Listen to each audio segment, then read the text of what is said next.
अस्सलाम वालेकुम, welcome to my YouTube channel. उम्मीद करती हूँ कि आप सब खैरियत से होंगे। आज की क्लास में हम बनाएंगे रेज़न की ट्रे। और रेज़न की ट्रे, इसमें सबसे इंपॉर्टेंट ये चीज़ है कि रेज़न की ट्रे मैं आपको बनाना सिखाऊंगी एमडीएफ के ऊपर विदाउट मोल्ड। और दूसरी चीज़ मैं आपको ये भी सिखाऊंगी कि हम रेज़न की ट्रे के ऊपर जो थंब इम्प्रेशन है, जैसे मैंने इसके ऊपर बनाए थे, वो हम कैसे बना सकते हैं, ठीक है। और ये बनाते हुए मुझे 3 मिस्टेक्स मैंने की थी, जो कि मैं आपको बताऊंगी कि वो आप ना करना। ट्रे को रखने से पहले सबसे पहले मैंने कप रख लिया, क्योंकि पीछे ये बोर्ड लगा हुआ था, इसकी वजह से जो है ना इसका लेवल ख़राब हो जाता। और ट्रे की बाउंड्रीज़ बनाने के लिए, क्योंकि आपको पता है कि इसकी क्या नाम है, बॉर्डर्स नहीं है, मोल्ड के तो होते हैं, तो इसकी बाउंड्रीज़ बनाने के लिए मैंने मास्किंग टेप अच्छी तरह से लगा दी। मास्किंग टेप आपने एट लीस्ट 1 to 1.5 इंच की यूज़ करनी है, ताकि थोड़ा सा ऊपर जो है ना हमारे पास लेवल रहे, ठीक है। उसके बाद मैंने रेज़न मिक्स किया और रेज़न में डाल दिया। इसमें कलर मैंने मिक्स किया था वाइट और ओपेक वाइट का। आपने कलर डालने के बाद अच्छी तरह से इसको जो है ना पूरी बाउंड्रीज पे फैला देना है, कहीं भी, ताकि स्पेस ना रह जाए। अच्छा, यहाँ पे मैंने सबसे पहली गलती जो की थी वो ये की थी कि मैंने एमडीएफ को पेंट नहीं किया था, जबकि मैं हमेशा पेंट करती हूँ क्लॉक वगैरह या एमडीएफ के ऊपर। जब भी आपने काम करना होता है, आपने सबसे पहले उसको पेंट करना होता है किसी भी एक्रेलिक कलर से। तो मेरी फर्स्ट मिस्टेक यहाँ पे थी कि मैंने पेंट नहीं किया था। तो आपने जब भी ये ट्रे बनानी है, आपने ख्याल करना है कि आपने सबसे पहले उसको किसी भी एक्रेलिक कलर से या पोस्टर कलर से उसको पेंट कर देना है। उसके बाद मैंने इसके ऊपर बबल रिमूवर गन की, ठीक है। और उसके बाद मैंने जो भी इफेक्ट्स बनाने थे, वो कोई भी आपने 10 to 20 मिनट्स के बाद आपने इसके ऊपर ना वो किसी भी मतलब जो हमारे पास स्टिक होती है, उससे आपने इसके ऊपर इफेक्ट्स बना देने, ठीक है। इफेक्ट्स बनाने के बाद मैंने इसको 24 आवर्स का टाइम दिया। 24 आवर्स के बाद ये बिल्कुल ड्राई हो चुका था। अब मैं इसके ऊपर लगा के चेक कर रही थी स्टिकर्स, और जो मैंने थंब इम्प्रेशन के स्टिकर्स लगाने थे वो, क्योंकि मैं पहले लगा के, मैंने आपको पहले भी बताया था मेरी, अगर आपने पिछली वीडियो देखी हो, कि मैं हमेशा चीज़ को यूज़ करने से पहले एक दफ़ा लगा के चेक करती हूँ कि ये चीज़ जो है ये बाद में सही रहेगी या नहीं, या अगर कम तो नहीं हो जाएगी या बाद में ख़राब तो नहीं हो जाएगी। तो इसी तरह मैंने पहले स्टिकर्स भी लगा के चेक कर लिए, और वो विनाइल वाले स्टिकर्स भी। इसमें जो नेम स्टिकर्स के लिए यूज़ हुई थी वो शीट हुई थी, उसको इंसर्ट शीट कहते हैं, ठीक है। क्योंकि विनाइल स्टिकर इतने साइज़ में बनाना मुश्किल हो जाता है, तो वो इंसर्ट शीट थे और नीचे विनाइल स्टिकर थे गोल्डन कलर के। उसके बाद मैंने क्रश ग्लास कॉर्नर पे रखे और उसके ऊपर मैंने रेज़न पोर कर दिया, बिल्कुल ट्रांसपेरेंट रेज़न पोर किया। मतलब कि मैंने रेज़न मिक्स किया, हार्डनर मिक्स किया, और उसके अंदर कोई भी कलर मिक्स नहीं करना आपने, वो ट्रांसपेरेंट रेज़न उसको कहते हैं, और मैंने उसको पोर कर दिया, ठीक है। अच्छी तरह से आपने डालना है, कोई भी क्रश ग्लास जो है ना वो हमारे पास ऐसा ना रह जाए कि जिस पर रेज़न ना डाला हो, ताकि वो, जैसे मैंने आपको पिछली ट्यूटोरियल में बताया था क्लॉक वाले में, कि फिर आपका जो है ना जब आप चीज़ बना लेते तो आपको पता चलता है कि यहाँ से तो वो लगा ही ना था हमारे जो क्रश ग्लास वगैरह, ठीक है। उसके बाद आपने रख देनी है इसके ऊपर इंसर्ट शीट। इंसर्ट शीट जो है ना, क्योंकि वो शीट होती है एक तरह की, जैसे प्लास्टिक शीट होती है, तो वो साथ साथ मूव करती रहती है। आपने इस चीज़ को साथ साथ जो है ना आपने माइंड में रखना है कि इस चीज़ को आपने लेवल पे रखना है, ठीक है। इसको बिल्कुल जोड़ नहीं देना। आपने जब इसको रेज़न डाल के इसके ऊपर शीट रखनी है, तो आपने इसको साथ साथ लेवल करते जाना। जैसे जैसे ये ड्राई होता जाएगा, वैसे वैसे ये अपनी जगह पे आ जाएगा, ठीक है। तो इसको आपने अच्छी तरह से रखना है, क्योंकि ये मूव करती रहती है। तो मे बी कि आप काम करके इसको छोड़ दें और बाद में आपको पता चले कि शीट जो है वो सारी नीचे आ गई और थंब इम्प्रेशन के लिए हमारे पास स्पेस ही नहीं बची। तो आपने इसको साथ साथ, मैं इसको मूव करती, साथ साथ आपने भी इसको अच्छी तरह से करते रहना है। यहाँ पे मेरी दूसरी मिस्टेक ये थी कि जो मैंने क्रश ग्लास यूज़ किए थे वो थोड़े से जो है ना शार्प थे, तो उसको मैंने फिर बाद में जो है वो मैंने कैसे ठीक किया, मैं आपको वो भी बताती हूँ। तो सेकंड मिस्टेक मेरी यहाँ पे ये थी कि मैंने जो थोड़े से क्रश ग्लास यूज़ किए थे वो थोड़े से शार्प थे। तो अगर आपने इस तरह की ट्रे बनानी, तो आपने कोशिश करनी है कि जो इसके एजेस पे आपने क्रश ग्लास यूज़ करने हैं, वो आपने स्मूथ वाले यूज़ करने हैं, ठीक है। तो उसके बाद मैंने यहाँ पे गोल्डन कलर के कुछ स्टोन्स ऐड किए थे, क्योंकि मेरा ट्रांसपेरेंट क्रश ग्लास था, तो उसके ऊपर थोड़ी सी लुक देने के लिए उस पर मैंने गोल्डन कलर के स्टोन्स यूज़ किए, ठीक है। और ये गोल्डन कलर के स्टोन्स तकरीबन मैंने रेज़न डालने के 20-25 मिनट्स के बाद डाले थे। और उसके बाद कुछ मैंने वाइट पर्ल्स यूज़ किए थे, और ये विदाउट होल्स वाले वाइट पर्ल्स थे, ठीक है। तो मैं इसको लगाती जाऊँगी, बस आपने ये है कि ना ज़्यादा लगाने इतने और ना ज़्यादा कम लगाने। इससे ये कि इसकी फ़ाइनल लुक में काफ़ी अच्छी फिनिशिंग आएगी। और इसको लगाने के बाद फिर मैं इसको दोबारा 24 आवर्स के लिए रख दूँगी, और फिर इसको हम अगली मतलब 24 आवर्स के बाद जब तीसरा दिन मतलब इसको आएगा, फिर उस दिन हम इसके ऊपर दोबारा वर्किंग करेंगे, ठीक है। तो अब ये जो है ना अगले दिन दोबारा ड्राई हो चुका था। ये तीसरा दिन था मेरा इस ट्रे को बनाने में। और इसके बाद मैंने इसकी सारी टेप रिमूव करनी थी, क्योंकि अब मैंने क्योंकि क्रश ग्लास मैंने लगा दिया तो वो थोड़ी बहुत इसकी बाउंड्री बन गई थी। तो इसके ऊपर मैंने अच्छी तरह से इसकी टेप रिमूव की, और टेप रिमूव करते हुए ये देखें बिल्कुल थोड़ा सा जो है ना वो लीक हुआ था। इसको आपने कैसे ठीक करना है ये भी मैं आपको अभी बताती हूँ, करके भी दिखाती हूँ। टेप को आपने बस अच्छी तरह से निकाल लेना, क्योंकि अभी मैंने इसके एजेस पे भी पेंट करना है। अच्छा, यहाँ पे आप सबका ये क्वेश्चन आएगा कि हम जो ये यहाँ पे ये जो रेज़न लगे इसको हम कैसे उतारें।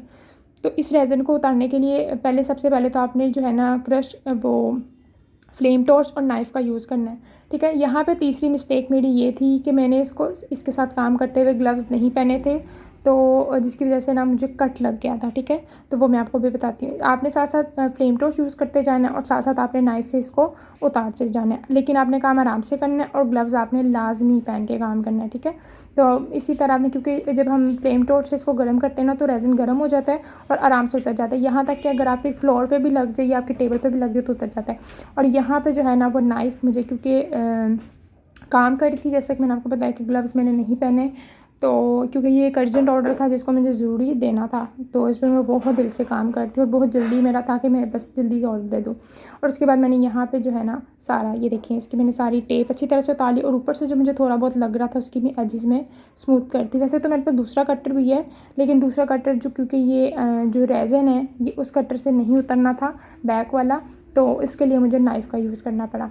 अब इसकी बैक पे हमने करना है पेंट, क्योंकि मुझे कस्टमर ने कहा था कि उनको बिल्कुल भी MDF नज़र ना आए, बिल्कुल जो है ना वाइट कलर का कर दें। उन्होंने कहा था बैक पे भी चाहे पेंट कर दे, लेकिन उनको लकड़ी नज़र ना आए, क्योंकि ये तो मोल्ड पे भी बन सकता था, लेकिन उन्होंने कहा था कि उन्होंने हैंग करना है, तो हैंग करने के लिए मोल्ड पर थोड़ा मुश्किल हो जाता है, उसकी बैक पे वो लगाना, ठीक है, जो हमारे पास हुक होती है, तो इसलिए मैंने इसको यूज़ किया था, मैंने MDF के ऊपर किया था। तो अगर आपने भी ट्रे बनानी हो तो आप MDF के ऊपर आराम से बना सकते हैं। बस ये है कि जैसे मैंने आपको बताया था कि आपने टेप बाउंड्री लाजमी बना लेनी है ताकि रेज़न आपका नीचे ना गिरे। अगर, क्योंकि ये देखें ना इसकी इरेगुलर शेप है, तो रेज़न गिरेगा तो बहुत ज़्यादा ख़राब हो जाएगा। उसके बाद पेंट करने के बाद अच्छी तरह से मैंने इसको जो है ना टाइम देना है 1 to 2 आवर्स का, ताकि जो है ना पेंट मेरा अच्छी तरह से ड्राई हो जाए, ठीक है। अब 1 to 2 आवर्स का टाइम देने के बाद मैं इसके ऊपर करूँगी एक और फाइनल लेयर, जो कि मैं इसको कहूँगी थर्ड लेयर मेरी, ठीक है।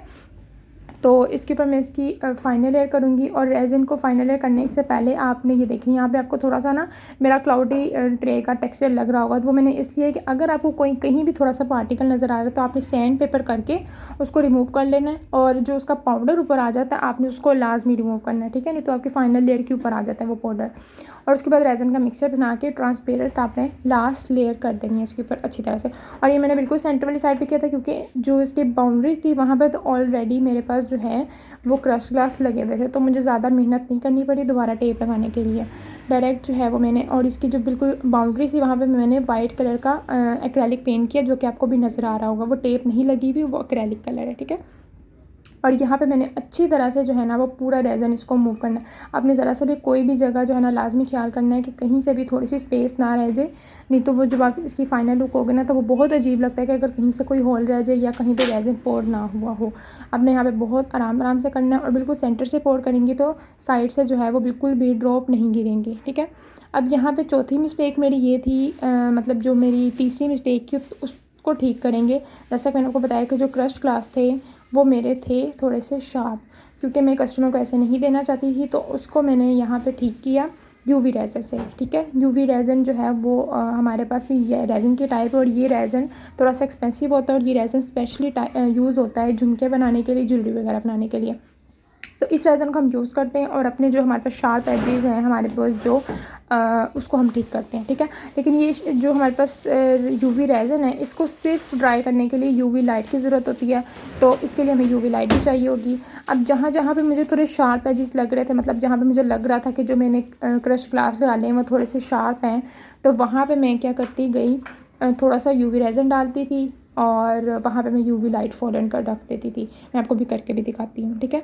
ये देखेंगे सारे जो थे ना थोड़े से मुझे शार्प लग रहे थे, मैं थोड़ा थोड़ा UV रेज़न डालती कि जहाँ पे मुझे शार्प लग रहा था, और उसके ऊपर मैं UV लाइट रखती थी। ये काम करने में मुझे तकरीबन 1 घंटे से 1.5 घंटा लग गया था, लेकिन मैंने अपना ये काम जो है ना, क्योंकि मैं चाहती कि मैं कस्टमर को बिल्कुल भी ऐसे ना दूँ तो कहीं भी कट वगैरह भी लग सकता है, क्योंकि जो ये शार्प एजेस हैं वैसे तो इसको फाड़ क्रश ग्लास भी कहते हैं, नहीं लगते बिल्कुल भी, लेकिन I don't know, I think मैंने वेंडर चेंज किया था जिसकी वजह से जो है ना मुझे इस वक्त थोड़े से इस टाइम जो मुझे एजेस में वो क्रश ग्लास मिले थे वो थोड़े से शार्प थे, तो उसको फिर मुझे ठीक करना पड़ा, बहुत मेहनत करनी पड़ी। और मेरा यूवी रेज़न भी जो है ना वो काफ़ी ज़्यादा यूज़ हुआ था, लेकिन जो कस्टमर हैं वो फ़र्स्ट प्रायोरिटी होते हैं, तो कस्टमर को चीज़ अच्छी देनी थी, इसलिए मैंने, क्योंकि मेरे पास टाइम भी बहुत कम था जैसा मैंने आपको बताया, तो मैं ये भी नहीं कर सकती थी कि इसके ऊपर एक और रेज़न की लेयर कर दूँ, तो मैंने इसके ऊपर यूवी लाइट से ही ठीक किया। अभी बिल्कुल ड्राई हो चुका था और काफ़ी पहले से जो थे ना उसके शार्प एजेस ठीक हो गए थे। अब यहाँ पे मैंने करना था जो मेरी इसकी तकरीबन आप कह सकते हैं सेकंड लास्ट पार्ट है मेरी इस ट्रे का, वो था इसके एज पेंट। ठीक है, ये एज पेंट मैंने खुद बनाया था, जो वर्निश होता है और मेरे पास जो गोल्डन फ्लोटिंग पाउडर होता है उसको यूज़ करके ये एज पेंट मैंने खुद बनाया था गोल्डन कलर का। ठीक है, और ये बहुत ही प्यारा बना था, बिल्कुल आपको अभी मैं दिखाती हूँ करके, बिल्कुल गोल्डन टेक्स्चर बना था। अगर आप बाज़ार से लें तो वो बहुत महंगा पड़ता है आपको, 1200 1300 की एक छोटी सी बोतल मिलती है, कुछ 50 ml होते हैं या 40 ml होते हैं उसमें। मैंने पता किया था लेकिन फिर मैंने बाय नहीं की, तो मैंने ये खुद किया था।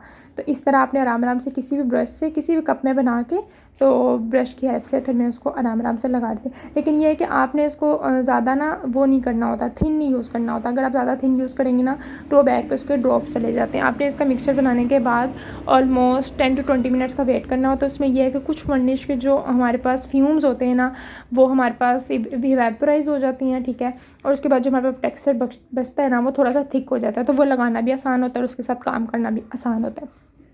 तो इस तरह से हम अपनी चारों बाउंड्रीज पे अच्छी तरह से लगा के मैं आपको दिखाती हूँ। अच्छा, आप इसकी बाउंड्री को लुक देने के लिए एज मार्कर का भी यूज़ कर सकते हैं, लेकिन एज मार्कर जो है ना वो एक तो आपको बहुत मेहनत करनी पड़ेगी, और एज मार्कर भी काफ़ी थोड़ा सा मतलब एक्सपेंसिव में आ जाता है, तो वो थोड़ा सा ना एक्सपेंसिव काम पड़ जाता है एज मार्कर वाला, क्योंकि हमने इसके ऊपर क्रश ग्लास पे भी सारा करना होता है। तो जो लुक आती है ना, जो बेस्ट फाइनल लुक आती है वो इस एज पेंट से आती है। ठीक है, तो मैं आपको यही सजेस्ट करूँगी कि आपने इस तरह की जब चीज़ों पर ट्रे वगैरह पे इसकी वो लेयर करनी है ना, तो आप ये खुद पेंट बना के करें। ठीक है, तो इसकी लुक बहुत अच्छी आती है। अब इस तरह से जो है ना हमारी ये लुक की सेकंड लास्ट जो है ना वो हमारे पास रेडी हो चुकी थी। ठीक है, और ये तकरीबन इस ट्रे को बनाने में मेरा 5वां दिन था। ठीक है, तो अब हम करेंगे इसकी जो है ना ऊपर थंब इम्प्रेशन वाला काम, जो मैं आपको सिखाती हूँ कि आपने कैसे लगाने हैं। ठीक है, अच्छा, तो थंब इम्प्रेशन बनाने के लिए सबसे पहले ये मेरे पास ये विनाइल स्टिकर्स थे। ठीक है, और आप इसके लिए वो एक्रेलिक वाला जो होता है ना वो भी यूज़ कर सकते हैं। तो विनाइल स्टिकर्स का मैंने यूज़ किया था, और हमें चाहिए होगा एक वाइट पेपर। आप इसमें जो है ना वो स्केच बुक का पेपर भी यूज़ कर सकते हैं, वो ऑफ वाइट कलर का होता है। मैंने यहाँ पर यूज़ किया था वाइट कलर का पेपर, और वाइट कलर के पेपर के ऊपर आपने जो विनाइल स्टिकर है ना वो अच्छी तरह से लगाना है। ठीक है, विनाइल स्टिकर लगाने के बाद आपने उसको अच्छी तरह से प्रेस करना है। उसको अच्छी तरह से जब आप प्रेस करेंगे ना, और प्रेस करने के बाद आपके इसके ऊपर जो विनाइल स्टिकर के ऊपर जो ट्रांसपेरेंट शीट होती है आपने उस शीट को उतार देना है। ठीक है, तो इसके ऊपर हम इस शीट को आराम आराम से उतारेंगे, क्योंकि मैंने उस विनाइल स्टिकर को पहले से कट कर लिया था तो मुझे थोड़ी सी मुश्किल हुई थी। और इसी तरह से आपने बाकी भी जितने मेरे पास जो स्केयर हैं और हर्ट है ना उसको आपने इस तरह से पेज के ऊपर लगा के, तो उसके ऊपर जो ट्रांसपेरेंट शीट है वो आपने उतार लेनी। अब मैं इसके ऊपर जो है ना इसके बाद हमारा मेन प्रोसेस है थोड़ा सा, उसको मैं आपको बताती हूँ आपने क्या करना है। अब विनाइल स्टिकर ये आपने लगा लिया, और हमारा पेपर के ऊपर मतलब जो हमारे पास वो लुक होती है ना पेपर और विनाइल स्टिकर की, वो हमारे पास सब बन जाएगी। अब मैं यहाँ पे क्या करूँगी, इसको मैं कट कर लूँगी, मतलब विनाइल स्टिकर को छोड़ के, तो इसकी बाउंड्रीज में इस तरह करके कट करके जो है ना इसकी लुक आ जाएगी। ठीक है, तो आपने इसको इस तरह से अच्छी तरह से कट कर लेना है, और अगर कहीं पे भी थोड़ा सा भी एक्स्ट्रा पेपर है तो आपने पहले से कर लेना, ताकि उसकी फिनिशिंग जो है ना वो थोड़ी सी अच्छी आए। तो यहाँ पे मेरे पास ये जो है ना तीनों पेपर्स अच्छी तरह से कट हो गए थे, और इसके बाद हम लगाएंगे इस पर UHU से आप लगा लें, या फिर किसी भी ग्लू से जो आपके पास है वो आपने लगा लेना।